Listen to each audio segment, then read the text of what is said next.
Olá pessoal, nessa tarde de oração eu gostaria de compartilhar com vocês a palavra que temos registrada em 2 Coríntios capítulo 4, versos 16 a 18. Por isso não desanimamos, diz a Escritura. Embora exteriormente estejamos a desgastar-nos, interiormente, estamos sendo renovados dia após dia. Pois os nossos sofrimentos, leves e momentâneos, estão produzindo para nós um eterno peso de glória, que pesa mais do que todos eles. Assim fixamos os olhos, não naquilo que se vê, mas no que não se vê. Pois o que se vê é transitório, mas o que não se vê é eterno. A palavra começa dizendo: não desanimamos. E por que motivo nós não desanimamos? Afinal, tem tanta coisa que nós conhecemos e com quem nós nos defrontamos, tantos motivos para desanimarmos, com a realidade que vivemos, com as coisas que têm acontecido. Temos, por um lado, um mundo que se desenvolveu muito e nos dá infinitas possibilidades e acessos para prolongar a nossa vida, para nos fazer viver de uma maneira diferente, com remédios, com terapias, cuidados. A média de vida se elevou muito nos últimos anos, e nunca se inventou tanta coisa para permitir que vivamos mais e melhor. A humanidade em si tem dobrado o seu conhecimento a cada pouco. Mas o que a gente vê é que nós crescemos muito mais para fora de nós mesmos do que para dentro de nós. Dominamos tecnologias impressionantes, como ir e voltar à Lua, enviar robôs a Marte, voar em grandes aviões, fazer prédios impressionantes, construir usinas gigantescas, transplantar órgãos humanos, enfim, crescemos muito, mas, ao mesmo tempo, muito pouco para dentro de nós mesmos. Interiormente temos nos empobrecido cada vez mais.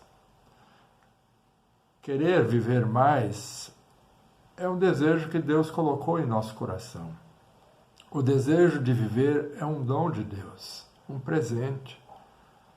Mas a gente assiste ao mesmo tempo muitas pessoas que acham que viver 20 ou 30 anos já é algo insuportável.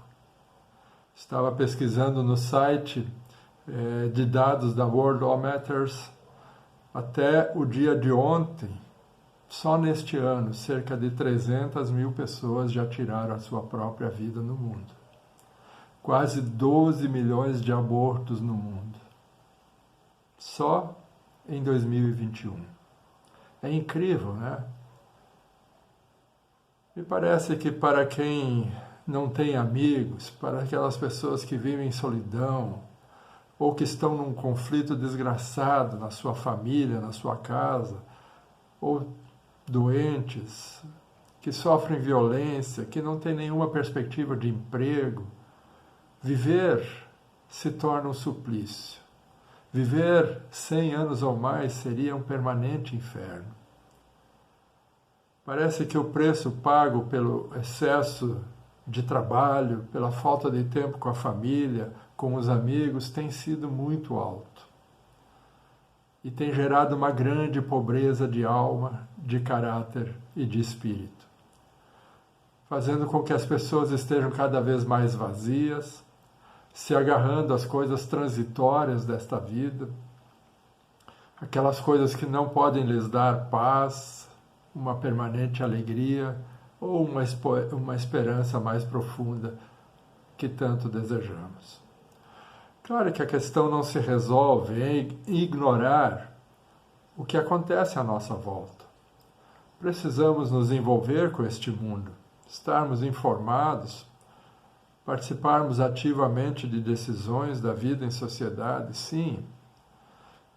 Precisamos nos informar sobre as coisas, acompanhar as mudanças, estar a par do que acontece. Por isso Jesus disse, não peço, Pai, que os tires do mundo, mas que os guardes do mal. Mas o que é estarmos guardados do mal? Você reconhece o mal à sua volta, perto de você ou dentro de você?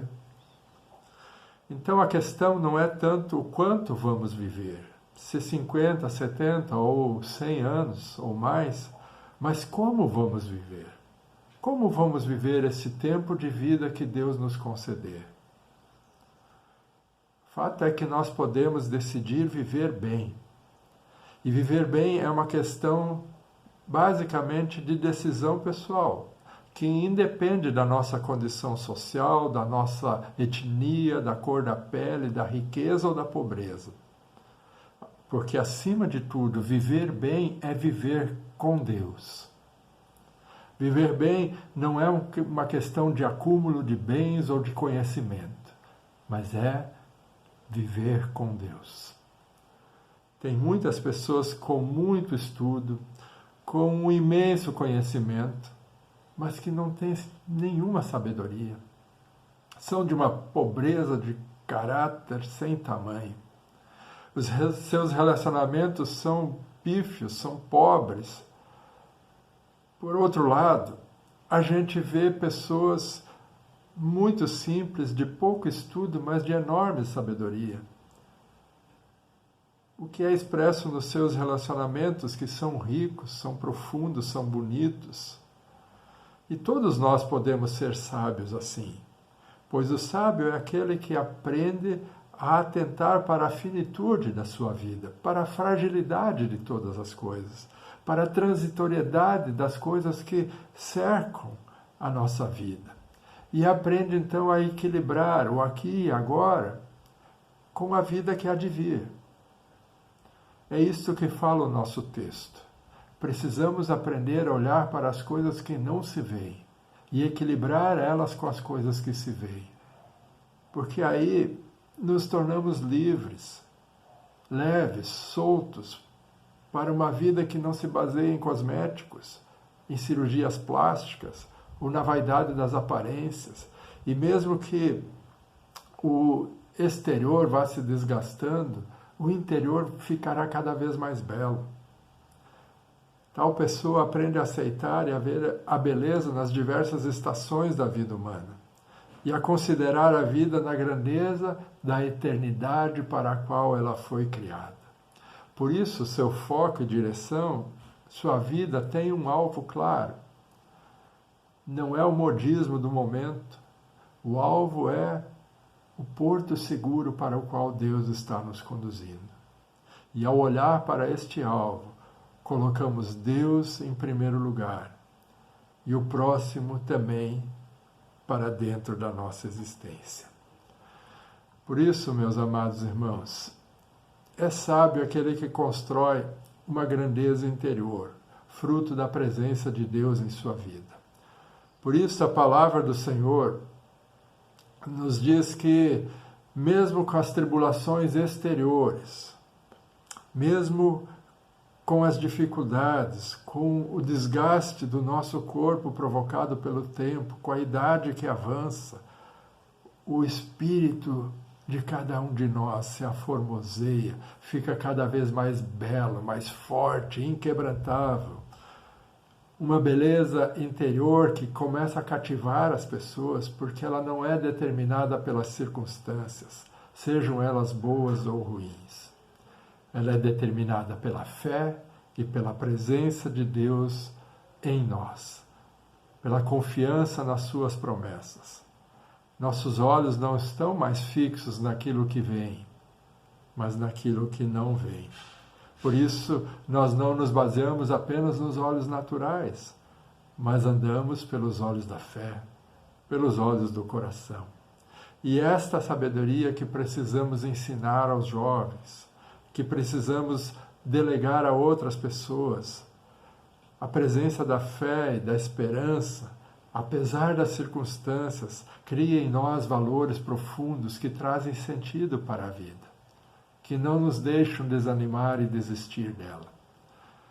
Nós não precisamos aparentar ou querer ser jovem como eles, nos vestir como eles, mas podemos lhes ajudar a vencer as suas batalhas, os seus desafios, as suas tentações. Podemos orientá-los pelos valores eternos, porque sem eles a realidade que nos cerca realmente é bastante cruel. Vamos falar alto de que um dia vamos morrer para uma sociedade que esconde a morte, mas ao mesmo tempo vamos nos aproximar de Deus para que o nosso espírito se torne eterno, jovem e bonito. E isto firmará valores, definirá o nosso caráter. Isso trará esperança para um mundo sem esperança e uma vida melhor que tenha um futuro com Deus. Há sentido sim na vida, e ele não está nas coisas transitórias e materiais pelas quais as pessoas tanto lutam. Vamos encontrá-lo em Deus e mostrá-lo para os nossos filhos, netos e para as pessoas que nos circundam. E este é o maior legado que nós podemos deixar para todos eles e para a futura geração. Não desanimamos, porque sabemos para onde vamos. E com isso nosso interior se renova cada vez mais, mesmo que o exterior se corrompa. Porém, sem Deus, sem fé, não há vida e não há esperança. Que Deus nos ajude e que nos levante e fixe o nosso olhar naquilo que realmente importa. Um grande abraço a todos e uma boa tarde de oração e de reunião, de comunhão com Deus. Amém.